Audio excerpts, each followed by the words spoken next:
शर्मिष्ठा को जमानत मिल गई है। 15 मई को उनके खिलाफ एफआईआर दर्ज होती है।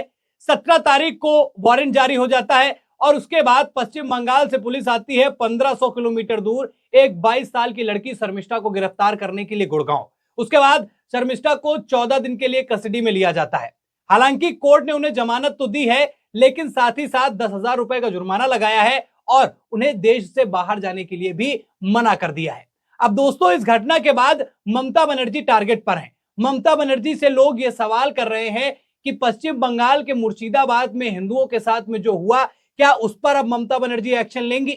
जब मुर्शिदाबाद में हिंदुओं के साथ जो अत्याचार हुआ, उसके बाद ही कोर्ट ने एक टीम गठित की थी और उसी कोर्ट की टीम ने एक बात बोली कि ये जो दंगा भड़का है मुर्शिदाबाद में, इसमें टीएमसी नेता का बहुत बड़ा हाथ रहा। तो उसके बाद भी ममता बनर्जी शांत रही और साथ ही साथ जिसने शर्मिष्ठा पर एफआईआर की थी वजाहत, वो भी पश्चिम बंगाल का रहने वाला था और उसका जब इतिहास खंगाला गया, उसका सोशल मीडिया खंगाला गया, तो वो भी हिंदू देवी देवताओं पर लगातार आपत्तिजनक पोस्ट कर रहा था। अब ऐसे में सवाल उठता यह है कि पश्चिम बंगाल में जो हिंदुओं के साथ में हो रहा है, क्या उस पर ममता बनर्जी अब कोई एक्शन लेंगी?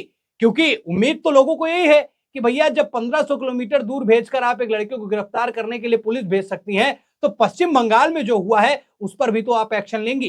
क्या कोर्ट अब इस पर एक्शन लेगा? क्या पुलिस इस पर एक्शन लेगी? सबसे बड़ी चीज तो कोर्ट तक मामला तब पहुंचेगा जब पुलिस आगे हाथ बढ़ाएगी। साथ ही साथ आपको बता दूं कि वजाहत अली के खिलाफ जो है वो अलग अलग राज्यों में मुकदमे दर्ज किए गए हैं और शायद उसी का एक बहुत बड़ा प्रभाव रहा कि कहीं ना कहीं ममता बनर्जी पर और पश्चिम बंगाल के प्रशासन पर इसका बहुत बड़ा दबाव पड़ा कि अपने घर में जो खोट है वो नहीं देखी जा रही है, उसमें उनको सारी चीजें सही नजर आ रही हैं। और कहीं ना कहीं ये भी सवाल पैदा होने लगा कि क्या देश के अंदर द्विपक्षीय न्याय वाली चीजें चल रही हैं? क्या पश्चिम बंगाल का न्याय अलग है? उनके लिए, वोट बैंक के लिए, एक विशेष धर्म को खुश करने के लिए सारी चीजें की जा सकती है क्या?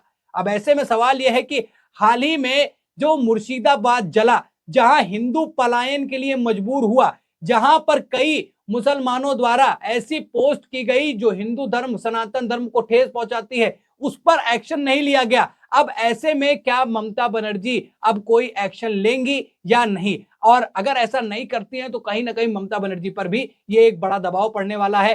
साथ ही साथ आपको बता दूं कि वजाहत अली गायब चल रहे हैं। पश्चिम बंगाल की पुलिस अगर चाहती तो वजाहत को पहले भी गिरफ्तार कर सकती थी। अब एक्शन में आ गए हैं, कारण है क्योंकि पूरे देश से दबाव है। एक 22 साल की लड़की को गिरफ्तार करने के लिए आप वहां पर पहुंच सकते हैं, लेकिन उस व्यक्ति को गिरफ्तार नहीं कर सकते जो पश्चिम बंगाल का रहने वाला है। आप उसको नहीं गिरफ्तार कर सकते जिसमें कोर्ट की जो टीम गठित की गई थी मुर्शिदाबाद के लिए, जिसमें उसने बताया कि इस नेता द्वारा जो है भैया ये मामला भड़काया गया है, उसको गिरफ्तार करने के लिए शायद अभी वो क्षमता पश्चिम बंगाल पुलिस में नहीं आई है। देखिए, बात शर्मिष्ठा की, शर्मिष्ठा से मुझे कोई भी किसी भी तरीके का कोई मतलब नहीं है, सबसे पहली चीज। और जिस तरीके की बातें वो करती हैं उसका भी मैं धुर विरोधी हूं। मैं बिल्कुल भी ऐसी शब्दावली का इस्तेमाल करने वाले लोगों का या उनके साथ खड़े होने का कोई मेरा जो है वो औचित्य नहीं बनता और ये मेरा पत्रकारिता धर्म भी कहता है कि ऐसे लोगों का समर्थन भी नहीं करना चाहिए। लेकिन ये भी कहता है पत्रकारिता धर्म कि देश के अंदर अगर एक पक्षीय न्याय होने लगे तो आवाज उठाना है, और आवाज इसलिए उठाना है कि शर्मिष्ठा बच जाए इसलिए नहीं, बल्कि ऐसे लोग जो धर्म के खिलाफ जहर उगलने का काम करते हैं, वो चाहे वजाहत अली हो या फिर टीएमसी के कई नेता जो कि आपत्तिजनक पोस्ट करके सोशल मीडिया पर अपने एक खास समुदाय का वोट बैंक मजबूत करने का प्रयास करते हैं, उन पर भी तो एक्शन जरूरी है। वरना फिर ये तो बात हो जाएगी कि आम आदमी को आप गिरफ्तार करने के लिए 1500 किलोमीटर आ सकते हैं, उनके खिलाफ आप कार्रवाई कर सकते हैं, लेकिन अपने ही लोगों पर इस तरीके की कार्रवाई जो है करने में आपकी जो है वो सांस फूल जाती है। शर्मिष्ठा को जमानत मिल गई है, इंतजार भी था लोगों को कि शर्मिष्ठा पर क्या कोई कड़ी कार्रवाई हो जाएगी, क्योंकि 14 दिन की कस्टडी पर थी। लोग उम्मीद कर रहे थे कि खासतौर पर वो लोग जो कि उस बात से ज्यादा आहत हुए, जिन लोगों ने एफआईआर दर्ज कराई थी, उन लोगों को लग रहा था कि एक लंबा केस चलने वाला है, लेकिन शर्मिष्ठा को समर्थन भी मिला कहीं ना कहीं लोगों से और उसके बाद अब कोर्ट ने भी उनको बेल दे दी है। अब देखने वाली बात होगी कि क्या शर्मिष्ठा इन सारे मामलों के बाद में अपनी बयानबाजियों को रोकती हैं या फिर उसी बेधड़क अंदाज से बोलती रहेंगी। देखिए, पहले भी मैंने कहा, अगर संविधान, हमारा संविधान अगर हमें अभिव्यक्ति की आजादी देता है, हमें अपने विचार रखने की आजादी देता है, हमें बोलने की आजादी देता है, तो यह हमारा कर्तव्य है कि हम ऐसे शब्दों का इस्तेमाल करें जिससे किसी भी धर्म के लोग आहत ना हो, जिससे किसी को कष्ट ना पहुंचे।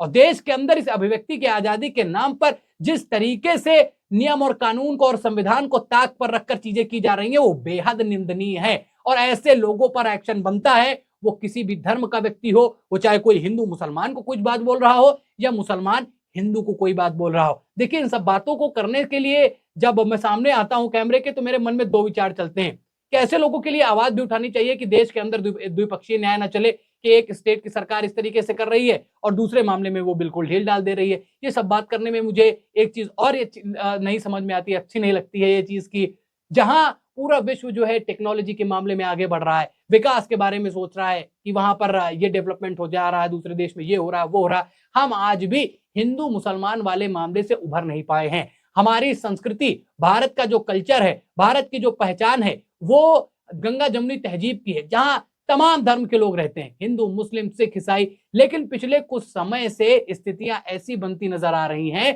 कि कहीं ना कहीं ये देखा जा रहा है कि सबसे बड़ा मामला अगर देश के अंदर कोई है तो वो है हिंदू मुस्लिम, और उसी को लेकर अगर कोई बढ़ाने का काम करता है तो मैं कहता हूं वो उसके पीछे सबसे बड़ा कारण कोई है तो वो है राजनीति। क्योंकि इन सब मामलों का राजनीतिकरण और एक तरफा व्यवहार कहीं ना कहीं लोगों में गुस्सा पैदा करता है, रोष पैदा करता है। शर्मिष्ठा जैसे लोगों का समर्थन मैं भी नहीं करता, लेकिन मैं ममता बनर्जी का भी समर्थन नहीं करता कि वो 1500 किलोमीटर दूर भेजकर शर्मिष्ठा को गिरफ्तार करने के लिए पुलिस भेज सकती हैं, लेकिन जो मुर्शिदाबाद आग के लपटों में जला, जहां हिंदू पलायन के लिए मजबूर हुआ, लोगों की हत्याएं हुई, मंदिरों पर उनकी मूर्तियों पर पैर रख रख कर उन मूर्तियों को तोड़ा गया, उन पर ममता बनर्जी के बोल नहीं फूटते, तो फिर मैं कैसे इन बातों का समर्थन कर दूं और किस बात का किसका मैं विरोध कर दूं। एक्शन बराबर होना चाहिए, न्याय संगत बात होनी चाहिए। तराजू के जब दोनों पल्लों में न्याय रखा जाए तो वो ऊपर नीचे नहीं होना चाहिए, एक बराबर आना चाहिए। और ममता बनर्जी पर अब इस बात का दबाव है, पश्चिम बंगाल में चुनाव भी है, मानता हूं पश्चिम बंगाल में हिंदू कम है, पश्चिम बंगाल में मुसलमानों की संख्या ज्यादा है, वोट बैंक टीएमसी का मुसलमान है, उनको खुश करने के लिए अगर ऐसी सारी चीजें होंगी तो देश के अंदर बैठी जनता शांत नहीं बैठेगी और साथ ही साथ ऐसे लोगों पर एक्शन की मांग भी करेगी जो किसी भी धर्म को आहत करने के लिए ऐसे शब्दों का इस्तेमाल करते हैं। शर्मिष्ठा को जमानत दे दी है कोर्ट ने, क्या कहना चाहेंगे इस पर? क्या कोर्ट को इस पर एक कार्रवाई करके एक मिसाल देनी चाहिए थी, या फिर ये जो एक मौका दिया गया है शर्मिष्ठा को, क्या इसके बाद वो सुधरेंगी? और साथ ही साथ ममता बनर्जी क्या उन मुस्लिम लोगों पर एक्शन लेंगी जो हिंदू धर्म को आहत करने के लिए, उनको नीचा दिखाने के लिए ऐसी घटिया शब्दों और तस्वीरों का इस्तेमाल करते हैं जिससे सनातन धर्म का अपमान होता है? क्या ममता बनर्जी अपने नेताओं पर एक्शन लेंगी जिनका नाम मुर्शिदाबाद में दंगा भड़काने में आया? क्या ममता बनर्जी उस नेता पर एक्शन लेंगी जो कि शिवलिंग पर आपत्तिजनक एक तस्वीर का इस्तेमाल करते हुए, एक चीज का इस्तेमाल करते हुए इसे पोस्ट करती हैं? सवाल ममता बनर्जी से है और निगाहें भी ममता बनर्जी पर है। आप दोस्तों अपनी राय कमेंट करके जरूर बताइएगा। खबर में इतना ही, वीडियो को लाइक और शेयर कीजिए, चैनल पर नए हैं तो चैनल को जरूर सब्सक्राइब कीजिएगा। फिर मिलते हैं नई खबर में, तब तक के लिए धन्यवाद।